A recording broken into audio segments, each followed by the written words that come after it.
My channel Mousumi's gardening tips চ্যানেলে তোমাদের সবাইকে জানাই আবারও স্বাগত। আমার চ্যানেলে নতুন বন্ধু হয়ে থাকলে চ্যানেলটাকে এক্ষুনি সাবস্ক্রাইব করতে ভুলবে না আর অল বাটনে ক্লিক করে দেবে।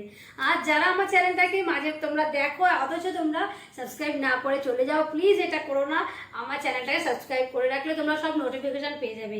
আর তোমাদের এই ছোট্ট বোনটি তোমাদের জন্য অনেক নতুন নতুন ভিডিও নিয়ে আসে, আর সেটার জন্য তোমাদেরকে চ্যানেল সাবস্ক্রাইব করতে কোনো রকম কোনো পয়সা খরচ করতে হয় না, শুধু সাবস্ক্রাইব বাটনটা টিপলেই হয়ে যায়। তো চলো আজকে তোমাদেরকে দেখাবো আজকে আমি ফ্রিতে কি কি গাছ নিয়ে এসেছি বুনবো বলে। তো তোমরা যারা গার্ডেনিং করতে ভালোবাসো এবং ভাবো যে গার্ডেনিং করতে বোধহয় অনেক খরচা, অনেক টাকা দিয়ে গাছ কিনতে হবে, অনেক টাকা দিয়ে গাছের টব কিনতে হবে, ঠিক আছে, তার জন্য প্রচুর সার কিনতে হবে, প্রচুর মাটি দরকার, এত কিছু তোমরা ভেবে কিন্তু অনেকেই গার্ডেনিং করো না। তো তোমরা যদি আমার এই চ্যানেলটাকে সাবস্ক্রাইব করে রাখো তোমরা সবসময়তেই জানতে পারবে যে বিনা খরচাতেও গার্ডেনিং করা যায়, বিনা খরচায় গাছপালা ভালোবাসলে অবশ্যই করা যায়। তো সেই রকমই দেখাবো। আজকে আমি বেরিয়ে পড়েছিলাম কিছু গাছ সংগ্রহ করতে। তো তার মধ্যে তোমাদেরকে আমি বলবো আজকে কিন্তু আমরা মা মেয়েতে বেরিয়ে পড়েছিলাম কিছু গাছ সংগ্রহ করতে, আর সেটাও কিন্তু কারুর পার্সোনাল বাড়ির থেকে কিন্তু গাছ নয় বন্ধুরা, কারণ কারুর পার্সোনাল বাড়ির থেকে গাছ নিতে পারে সেই কি আর আমাকে আস্ত রাখবে। তো আমি বেরিয়ে পড়েছিলাম রাস্তার সেই রকম জায়গা যেখানে কিন্তু মানে অবাধ লোকের যাতায়াত করা, অবাধ প্রচুর মানুষজন যেখানে যাতায়াত করে, এবং সেটা হচ্ছে একটা মানে ফাঁকা এলাকায় রাস্তার ধারে গাছগুলো নর্মালি অটোমেটিকলি হয়ে পড়েছিল। ওটা কারুর বাড়ির কোনো গাছ নয় যেখান থেকে ডাল ভাঙলে কিন্তু কারুর কেউ কিছু বলার থাকবে না। তো সেই রকম জায়গা থেকে কিন্তু আমি গাছ নিয়ে এসেছি। কারুর বাড়ির থেকে যখনই গাছ নেওয়ার ব্যাপার থাকে আমি অবশ্যই তাদের পারমিশন নিয়ে তাদের কাছ থেকেই আমি গাছটা নিই, মানে তাদেরকেই বলি কাকিমা দুটো ডাল দেবেন, কাকু দুটো ডাল দেবেন, এইভাবে নিই, কখনো সেভাবে কিন্তু চুরি করে নিই না। তো এটা হচ্ছে আমি চেয়ে নিই। আর যেটা হচ্ছে রাস্তার ধারে হয়ে থাকে, যেগুলো চাওয়ার কোনো প্রয়োজন পড়ে না, রাস্তার ধারে হয়ে রয়েছে, যে কেউ নিতে পারে। তো সেই রকম জায়গা থেকে দেখো যেগুলো রাস্তার ধারে কিন্তু কোনো একজন কেউ যদি এই গাছটা বুনে থাকে মানে এই ডালগুলো কেটেও যদি কেউ ফেলে দিয়ে থাকে, সেখান থেকে কিন্তু এই গাছগুলো অহরহ হয়ে যায়। আর রাস্তার ডিভাইডারে তো তোমরা এগুলো অনেক দেখেইছো হয়তো কলকাতার রাস্তায়। তো দেখতে পাচ্ছ এইগুলো হচ্ছে পার্পেল হার্ট। দেখো এগুলো হচ্ছে লোকে অনলাইনে গাদা গাদা টাকা দিয়ে কেনে, নার্সারি থেকে গাদা টাকা দিয়ে কেনে, আর আমি এগুলো ফ্রিতে দেখো কতগুলো নিয়েছি তোমাদেরকে দেখাচ্ছি।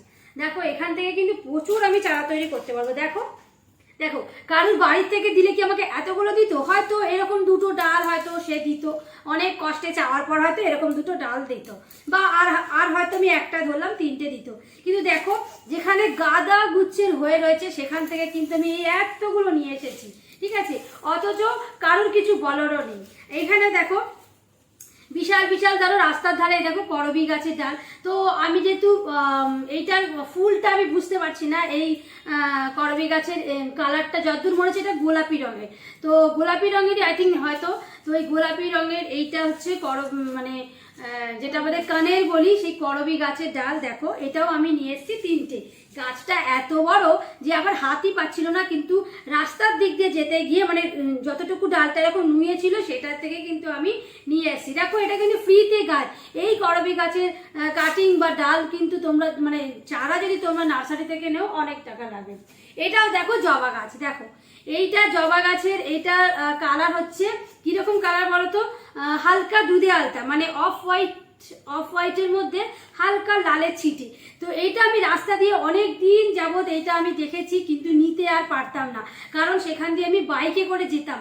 তো হেঁটে না গেলে কিন্তু ওখান দিয়ে আনাটা সম্ভব না, কারণ হাজব্যান্ডের সাথে বাইকে করে গেলে কখনোই বাইক দাঁড় করাবে না এই গাছ নেবো বলে।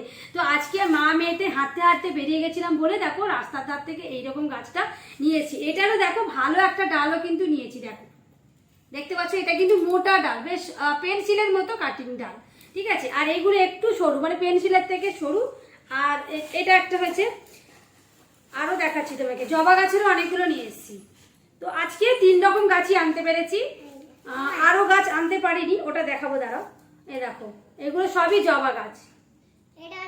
এগুলো কিন্তু খুব মোটা নয়, মানে হালকা সরু, মানে কিরকম বলবো, একটা পেন্সিলকে দুভাগ করলে যেরকম সরু মতো হয়, মানে এই যে রিফিল পেন, মানে পেনের যে রিফিল হয়, তো সেই রিফিলের মাপে।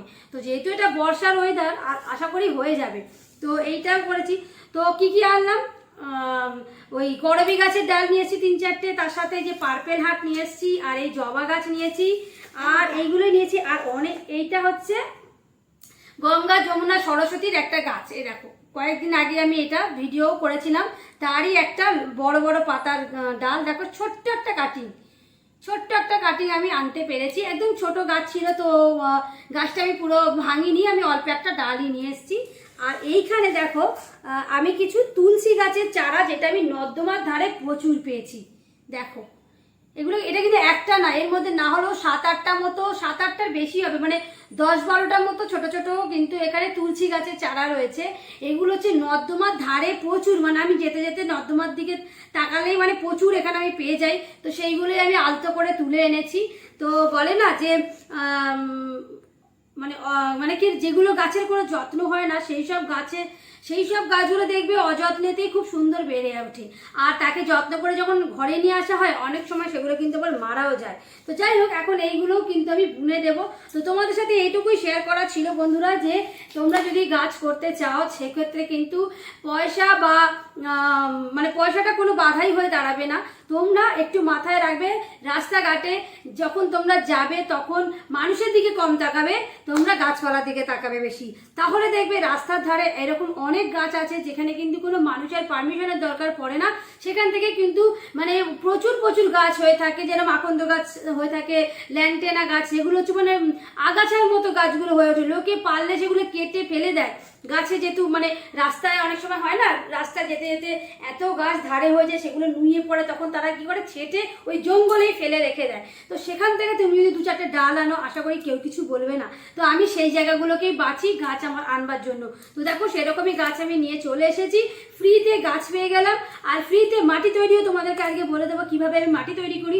সেটা হচ্ছে প্রত্যেক দিনকার আমাদের যে সবজির খোসা থাকে, সবজির খোসাগুলো টবের মধ্যে এতগুলো দিলাম, তার উপর অল্প একটু মাটি দিলাম, আবারও সবজির খোসা দিলাম, আবারও মাটি দিলাম, করতে করতে 1-2 মাস 3 মাস পর দেখা যাবে পুরো টোটাল টবটা জুড়ে কিন্তু মাটি হয়ে গেছে, মানে কম্পোস্ট সার তৈরির মাটি, নর্মাল মাটি নয়, একদম সারযুক্ত মাটি, যেটা আমরা ভার্মি কম্পোস্টের মতো বলি। তো সেই রকম একদম পাতা পচা সারযুক্ত একটা মাটি। আর দীর্ঘদিন এই মানে কিচেন ওয়েস্ট, যেগুলো কিচেন ওয়েস্ট বলতে সবজির খোসা বা ফলের খোসাকেই বলছি, কোনো রান্না করা খাবার কিন্তু নয়। তো সেই ওয়েস্টের যে সবজির খোসাগুলো দিয়ে কিন্তু অনায়াসে কিন্তু এভাবে মাটি তৈরি করা যায়। আমি প্রথম যখন গাছ বুনি, আমার কাছে ধরো 1 বস্তা মাটি ছিল টোটাল, আমি জাস্ট মাটির কথা বলছি, গার্ডেনিং সয়েল। তো তারপরে আমি এই সবজির খোসা মিশিয়ে করতে আজকে আমার মাটির বস্তা 4 বস্তা দাঁড়িয়েছে। তো সেই বস্তাটা কোথা থেকে এলো? আমি তো 1 বস্তা মাটি দিয়ে শুরু করেছিলাম, তাহলে এই 4 বস্তা মাটি কোথা থেকে এলো? আমি নিজে তৈরি করেছি। ওই যে পাতা পচা সারগুলো একটা টাইমে কম্পোস্ট সার হয়ে যায়, করতে করতে টব আমার ভর্তি হয়ে যায়। এইটুকু যদি আমি মাটি দিই, তলায় যদি আমি ওই পাতা পচা সার এতগুলো দিয়ে দিই, আমার তো টব এমনি ভর্তি হয়ে গেল। তো এইভাবে আমি মাটিগুলো তৈরি করি। আর ফ্রিতে এইভাবে গাছের কাটিং নিয়ে চলে আসি। আর রুটিন হরমোন যদি বলো, তাহলে হচ্ছে দারচিনি গুঁড়ো বা ঘরে হলুদের গুঁড়ো থাকে, কিংবা অ্যালোভেরা জেল থাকে, যেগুলো আমরা রুটিন হরমোন হিসেবে গাছের গোড়ায় কাটিংয়ের মধ্যে লাগিয়ে আমরা মাটির মধ্যে পুঁতে দিলাম, গাছটা আমাদের হয়ে গেল। তো এইভাবে। আর সার হচ্ছে দেখো, তোমার পাতা পাতা সার, একটা তো কম্পোস্ট সার বলেই দিলাম, এছাড়া এক্সেল ফার্টিলাইজার, মানে ডিমের যে খোসাটাকে চূর্ণ করা, সেই এক্সেল ফার্টিলাইজার চূর্ণ করে তোমরা গ্রাইন্ডারে পেস্ট করে সেটা গাছের গোড়ায় দিতে পারো, একটা ক্যালসিয়ামের সোর্স, ঠিক আছে।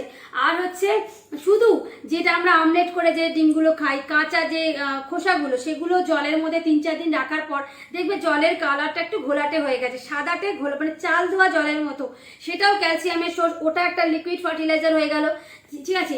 এছাড়া সবজির যে খোসাগুলো বললাম মাটির সাথে মিশিয়ে যেরকম কম্পোস্ট সার হয়, সেরকম যদি পুরোনো বোতল বা কোনো পুরোনো বালতি বা কন্টেনারের মধ্যে যদি তোমরা কয়েকদিন যাবত ওই মানে সবজির খোসা ফলের খোসাগুলো রেখে তার মধ্যে 1-2 লিটার জল দিয়ে দিলে, সেই সবজির খোসাগুলো পচতে দেখবে লিকুইড একটা সার তৈরি হয়ে যাবে, তরল সার, সেটা তোমরা গাছে দিয়ে দিতে পারে। তারপরে পেঁয়াজের খোসা, সেটা তোমরা জলের মধ্যে ভিজিয়ে সার করতে পারো।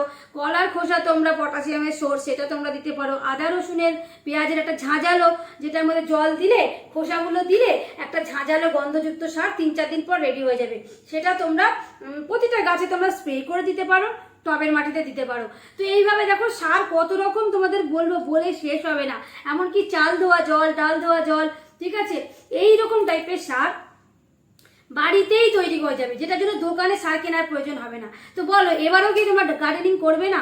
বলো এবারও কি তুমি বলবে যে ছাদের স্পেসটা তুমি খালি যেতে দেবে? দু চারটে গাছ বোনো। গাছ না বুনলে অক্সিজেন সাপ্লাই হবে না। কারণ যা এখন দিনকাল পড়েছে, সবাই গাছ ছেটে ছেটে বাড়ি করে ফেলছে, গাছ ছেটে ছেটে আসবাবপত্র হয়ে যাচ্ছে, সব কিছু হয়ে যাচ্ছে, গাছটাই একদম চলে যাচ্ছে। সেই গাছটাকে তো কাউকে না কাউকে বুনতে হবে। হ্যাঁ, হয়তো বড় বড় যে ট্রিগুলো গাছ কেটে কেটে আসবাবপত্র তৈরি হচ্ছে সেগুলো হয়তো আমরা করতে পারবো না, কিন্তু প্রত্যেকে আমরা বাড়ির ইনডোর প্ল্যান করতে পারি, ব্যালকনিতে গাছ করতে পারি, ছাদে গাছ করতে পারি, যেগুলো আমাদের নিজেদেরও ভালো লাগবে এবং সবারই আশা করি মানে দৃষ্টি নান্দনিক যেটাকে বলে সেটা হবে। তো আশা করি তোমাদের এই ভিডিওটা খুব হেল্পফুল হবে। আর যদি তোমাদের কিছু আরও জানার থাকে আমাকে প্লিজ কমেন্ট করে জানিও, আমি তোমাদের অবশ্যই কিন্তু সব কমেন্টের উত্তর দিই আর দেব।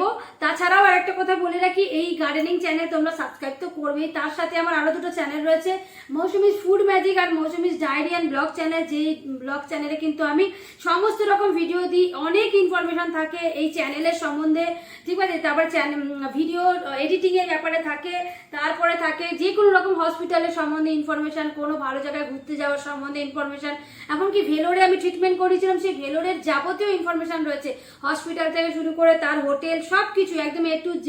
সেই সমস্ত কিছু ইনফরমেশন পেতে কিন্তু মৌসুমিজ ডায়েরি অ্যান্ড ব্লগ চ্যানেলটাকে সাবস্ক্রাইব করতে হবে। আর মৌসুমিজ ফুড ম্যাজিক চ্যানেল মানে তো রান্নার চ্যানেল, তো তোমরা যারা রান্না ভালোবাসো তাহলে চ্যানেলটাকে সাবস্ক্রাইব করে রাখো। তো আশা করি ভালো লাগবে। আর আমার এই বাচ্চা মেয়েটিও কিন্তু প্রচন্ড পরিমাণে গাছ ভালোবাসে, যেখানে গাছ সেখানে আমরা দুজন থাকবো না, এটা হতেই পারে না। আর হ্যাঁ, আরেকটা কথা না বললেই হয়, আমার যে এই গাছের এই এত কিছু যে খাটাখাটি না, ও কিন্তু আমাকে জল এনে দেয়, আমি কাঁচি ভুলে গেলে কাঁচি এনে দেয়, তো ও কিন্তু আমার একটা হেল্পিং হ্যান্ড বলতে পারো। আর এই ছোট্ট ছোট্ট বাচ্চারা যদি ছোট থেকেই তার মায়ের যে এই সব গুণগুলো, ভালো ভালো গুণগুলো যদি ইনহ্যান্স করতে পারে, মনের মধ্যে নিয়ে নিতে পারে, অ্যাট ফিউচারে আমি যখন বেঁচে থাকবো না, আমার এই মেয়ে কিন্তু গাছপালা ভালোবাসবে এবং গাছপালা বোনার চেষ্টা করবে। তো এইটা কিন্তু প্রতিটা বাচ্চার মাথায় ঢুকিয়ে দেওয়া উচিত, কি ছেলে কি মেয়ে সেটা কোনো বড় কথা নয়, গাছ সবাই ভালোবাসতে পারে, গাছ সবাই বুনতে পারে এবং সেটা উচিতও। তো আজকে ভিডিওটা এখানে শেষ করব, দেখা হবে নেক্সট ভিডিও। কোনো কিছু জানার থাকলে কিন্তু কমেন্ট করতে ভুলবে না। তো আজকে হ্যাঁ, আর শেষে কি করতে হবে? লাইক শেয়ার কমেন্ট করতে হবে, সাবস্ক্রাইব করতে হবে, অল বাটন ক্লিক করতে হবে, পাশে একটা সব নোটিফিকেশন তোমাদের কাছে চলে যাবে। একদম সব নোটিফিকেশন তোমাদের কাছে চলে যাবে। তো আজকের জন্য এইটুকুই, টাটা। টাটা। আবার পরে দেখা হবে গাছ নিয়ে আরেকটা ভিডিও করবো।